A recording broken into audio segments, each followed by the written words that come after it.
Hello students, welcome back to organised knowledge channel. आज की इस वीडियो में बच्चों हम डिस्कस करेंगे worksheet number 19 for class 7th गणित की। बच्चों ये वर्कशीट है जो आपके लिए 1 दिसंबर 2020 के लिए शेड्यूल की गई है शिक्षा निदेशालय की ओर से।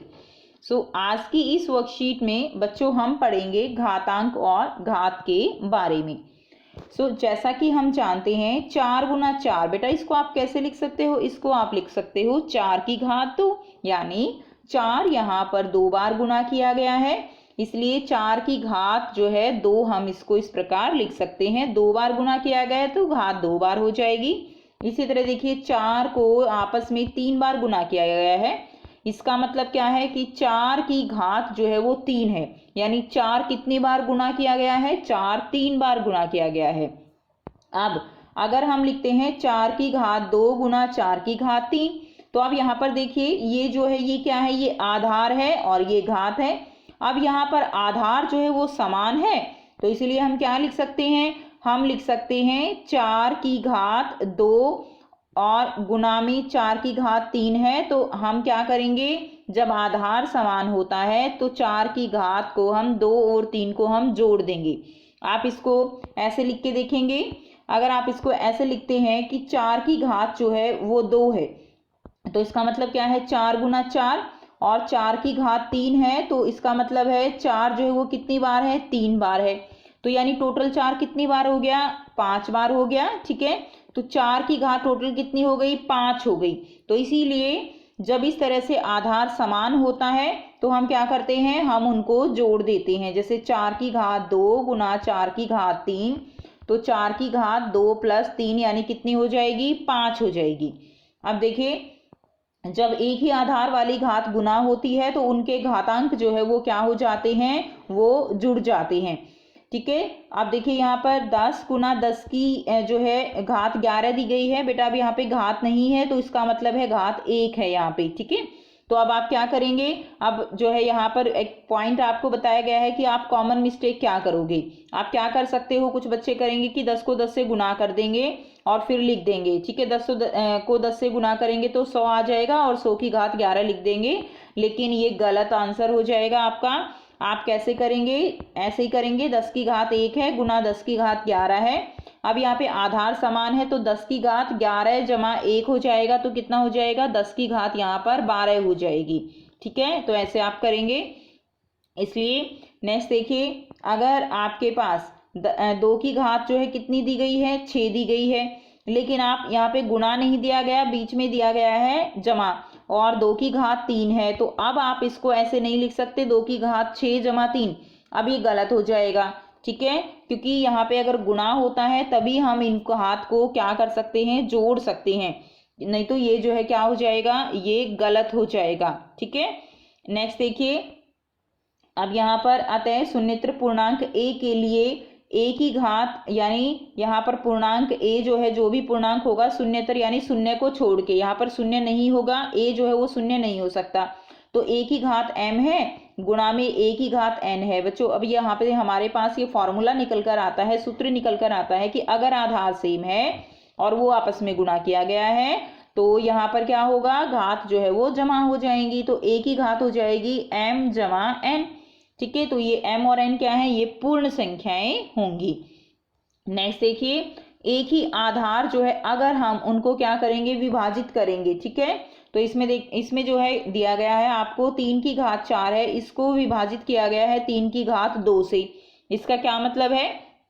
तो देखिए 3 की घात 4 को 3 की घात 2 से, तो 3 की घात 4 जो है इसका मतलब है कि 3 कितनी बार है? 3 4 बार गुणा किया गया है।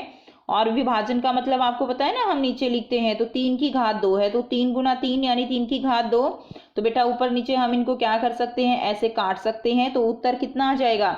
3 गुना 3 बच गया, तो यानी 3 की घात कितना आ गया? 2 आ गया। लेकिन अब आप अगर ध्यान से देखें तो देखिए 3 की घात 4 दिया गया है और 3 की घात 2 दिया गया है। अगर आप 4 में से 2 को माइनस कर दे तो भी तो उत्तर 2 ही आएगा। तो यहाँ पर हमारा फिर से एक नया सूत्र जो है वो निकल कर आता है कि अगर पूर्णांक ए के लिए, शून्येतर मतलब शून्य को छोड़ के, पूर्णांक ए के लिए m दिया गया है और उसको हम विभाजित करते हैं समान आधार वाली किसी घात से। ठीक है, तो क्या हो जाएगा, a जो है m में से n को हम क्या कर देंगे, माइनस कर देंगे, हमारा उत्तर आ जाएगा। यहाँ पर m और n क्या है, m और n यहाँ पर पूर्ण संख्याएं हैं और m जो है वो हमेशा बड़ा होना चाहिए किससे, n से। बेटा बड़ा होगा तभी हम भाग कर पाएंगे, ठीक है, अदरवाइज हम भाग नहीं कर पाएंगे। तो m जो है वो क्या है, बड़ा है किससे, n से। अब हम नेक्स्ट करते हैं, देखिए 2 की घात 3 और फिर उसकी घात दी गई है, घात पे घात दी गई है यहाँ पे, तो उस पर हमें विचार करना है। तो 2 की घात 3 है और फिर इसका 2 है। इसका क्या मतलब है, इसका मतलब देखिए 2 की घात 3 को 2 बार गुणा किया गया है, यानी 2 की घात 3 लिख लीजिए पहले। 2 की घात जो है वो क्या है, 2 की घात 3, फिर से इसको 2 बार लिखा गया है ना, तो 2 की घात फिर से जो है ये हो गया। अब अगर आप देखें तो कितने हो गए, आप इसको कैसे लिख सकते हैं, ये हो गए 6, यानी 2 की घात कितनी हो गई, टोटल 2 की घात हो गई 6। और अगर बेटे आप 3 को 2 से गुणा करेंगे सीधा तो भी तो 6 ही आएगा। यहाँ से फिर से एक सूत्र निकल के आ गया। तो आप देखिए अगर किसी भी पूर्णांक a के लिए अगर ऐसे दिया गया है, कोई भी घात m है और फिर उसकी घात n दी गई है, तो क्या हो जाएगा, m और n जो है वो आपस में गुणा हो जाएंगे, घात पर घात जो दी गई है वो गुणा हो जाएगी। और m और n यहाँ पर क्या है, m और n यहाँ पर पूर्ण संख्याएं हैं, ठीक है। तो ये सूत्र हो गया। अब यहाँ पर दिया गया है, सोचिए कौन बड़ा है। तो बेटे आप सोचिए कि 5 की घात जो है 2 दिया गया है, उसको 3 से गुणा किया गया है, और एक दिया गया है 5 की घात 2, 5 की घात 2 और उस पे घात है 3। तो दोनों में से कौन बड़ा है, इसके लिए आप इसको जो है ओपन करके लिख लीजिए। तो देखिए 5 की घात है 2, तो यानी 5 को 5 से गुणा कर दिया, ठीक है, और फिर उसको किया गया है किससे, 3 से गुणा। तो 5 की घात को 5 से गुणा करेंगे और फिर इसको हम क्या करेंगे, इसको करेंगे हम 3 से गुणा, ठीक है। तो यहाँ पर कितना आंसर आ जाएगा, 5 को 5 से गुणा करेंगे, 5 5 25 या 75 आंसर आ जाएगा। और यहाँ पर अगर हम करते हैं तो आप देखिए 5 की घात है 2, ठीक है, यानी 5 की घात है 2 और उसकी घात है 3, यानी 5 को जो है 5 गुणा 5, इसको 3 बार लिखा गया है, ठीक है बेटा। तो 5 गुणा 5, फिर से 5 गुणा 5 और फिर से लिखा गया है 5 गुणा 5। तो 5 की घात 2 को 3 बार लिख लिया, 1 बार, 2 बार और 3 बार। अब आप देख के बता सकते हो ना कि कौन सा ज्यादा है, तो 5 की घात पे घात जो है वो ये वाला ज्यादा है। अब हम करेंगे नेक्स्ट, समान घातांक तथा अलग अलग आधार वाली घातों की गुणा। अब तक हमने किया कि आधार जो है वो क्या दिया गया है, समान दिया गया है। अब हम करेंगे कि आधार अलग अलग हो तो हम कैसे गुणा करेंगे। तो देखिए उदाहरण दिया गया है, 2 की घात 3 है और 3 की घात 3 है, ठीक है। तो अब ये अलग अलग हो गया, इसको जब आप लिखोगे 2 की घात 3 का मतलब क्या है, 2 कितनी बार लिखा गया है, 2 लिखा गया है 3 बार। इसी तरह बेटे 3 जो है 3 बार लिखा गया है, इसका मतलब क्या है कि 3 की घात 3 है तो 3 बार लिखेंगे 3 को, ठीक है। अब क्या है यहाँ पर अगर आप देखें तो देखिए एक जोड़ा ये बन गया, एक जोड़ा ये बन गया, एक जोड़ा ये बन गया ना। तो 2 को 3 से गुणा कर सकते हो, यहाँ 2 को 3, यहाँ 2 को 3, ठीक है। तो कितना आ गया, 6 आ गया, यानी आप इसको लिख सकते हो 6 जो है 6, 3 जोड़े हमने बनाए ना यहाँ पे। तो देखिए 6 गुणा 6 गुणा 6 आ गया, और 6 कितनी बार आया, 3 बार। तो हम क्या लिख सकते हैं, 6 की घात 3 बार जो है यहाँ पर लिख सकते हैं, यानी 6 की घात कितनी आ गई, 6 की घात आ गई 3, ठीक है। तो इस तरह से हम लिख सकते हैं। अब वैसे भी यहाँ पर देखा जाए कि अगर जो है इससे एक सूत्र जो निकल के आया वो आया ए सुनित्र पूर्णांक a एंड b के लिए, यानी अगर हमारे आधार जो है वो अलग अलग हैं, a और b जो है आधार हैं, तो क्या कैसे हम उनको गुणा करेंगे। तो देखिए यहाँ पर a गुणा b, अभी हमने जो उदाहरण किया a की घात m है और b की घात यहाँ पर m है, तो सूत्र आया a और b को अगर हम आपस में गुणा कर दें तो यहाँ पर घात समान है ना, तो a और b को हम ऊपर m एक घात से दिखा सकते हैं। जैसे हमने दिखाया कि हमने 3 जोड़े बनाए, तो 2 गुणा 3 हमने किया और उसकी घात हमने कितना लिख दिया, उसकी घात हमने लिखा 3, ठीक है। इसका मतलब वही हमने 6 किया था ना बेटा, 6 की घात 3 लिख दो या 2 गुणा 3 की घात 3 लिख दो, ये जो है बात एक ही है, ठीक है। तो ये जो है इस तरह से हम लिखेंगे। अब हम करते हैं नेक्स्ट जो सूत्र है हमारे पास, समान घातांक और अलग अलग आधार वाली घातों का भाग कैसे करेंगे। हमने गुणा किया, अब हम भाग करना सीखेंगे। देखिए 2 की घात 4 दिया गया है, इसको भाग करना है 3 की घात 4 से। तो 2 की घात 4 यानी 2 कितनी बार है, 4 बार, 2 गुणा 2 गुणा 2 गुणा 2, 4 बार हो गया। अब इसको किया गया है 3 गुणा 3 गुणा 3 गुणा 3, यानी 4 बार इसको इससे भाग किया गया है। ठीक है, तो आप क्या लिख सकते हो, इसी तरह अगर आप जोड़े बनाते हो तो देखिए 2/3 2/3 ऐसे 4 जोड़े बनते हैं ना, तो हम क्या कर सकते हैं, 2/3 जो है हम लिखेंगे और इसकी घात हम लगा देंगे 4। तो देखिए 2 की घात 4 और इस तरह से भाग में है 3 की घात 4, तो बेटा घात समान है तो 2 भाग में 3 और इसकी घात पूरे की हम लिख देंगे 4। अतः शून्येतर पूर्णांकों के लिए a एंड b अलग अलग दिए गए हैं, तो a की घात m है, भाग में b की घात m है। अगर ऐसे भाग करना है तो a को b से भाग करिए और घात जो है वो समान जो है यहाँ पर लगा दीजिए। अतः m क्या है, यहाँ पे m जो है वो पूर्ण संख्या है।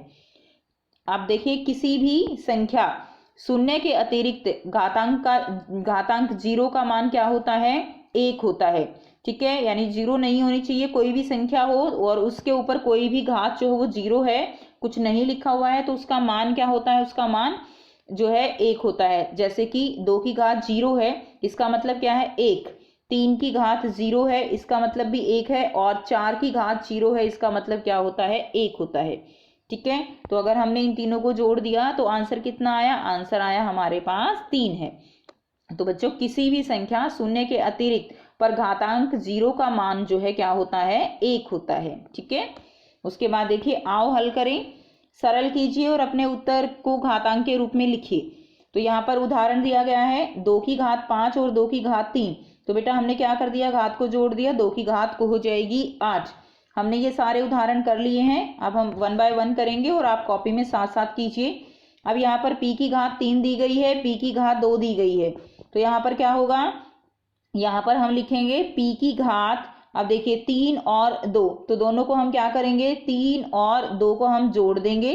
ठीक है, तो यहाँ पर p आधार समान है, तो ये कितना हो गया, 3 और 2 5, तो p की घात 5 जो है इसका उत्तर आ जाएगा।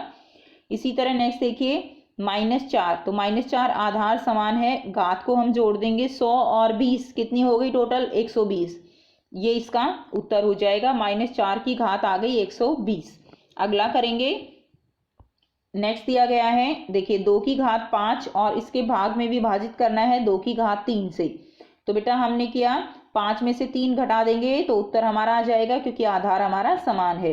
तो इसका उत्तर क्या होगा, 20 आधार समान है, 15 में से 13 घटा दीजिए 2, तो 20 की घात आ गया 2। ठीक है, इसी तरह 7 है, 13 में से 10 घटाइए, यहाँ पर उत्तर आ गया 7 की घात 3। अब देखिए घात पर घात दी गई है, 5 की जो है घात 2 और उसकी घात है 4। ठीक है, तो यहाँ पर क्या करेंगे, 4 को 2 से गुणा कर देंगे, 8 आ जाएगा। इसी तरह 6 और 10 को 2 से गुणा कर दीजिए, 10 दूनी 20, तो इसका आ गया आंसर 6 की घात 20। इसी तरह 7 की घात 50 दूनी 100, तो इसका आंसर आ गया 7 की घात 100। ठीक है, तो आप ये कॉपी में लिख लीजिए। नेक्स्ट करते हैं, 2 की घात 3 दी गई है और 4 की घात 3 दी गई है। तो बेटा यहाँ पर आधार अलग अलग हैं, तो हम क्या करेंगे, 2 और 4 को गुणा करके जो घात है वो जो है समान है, तो हम उसके ऊपर जो है घात लगा देंगे।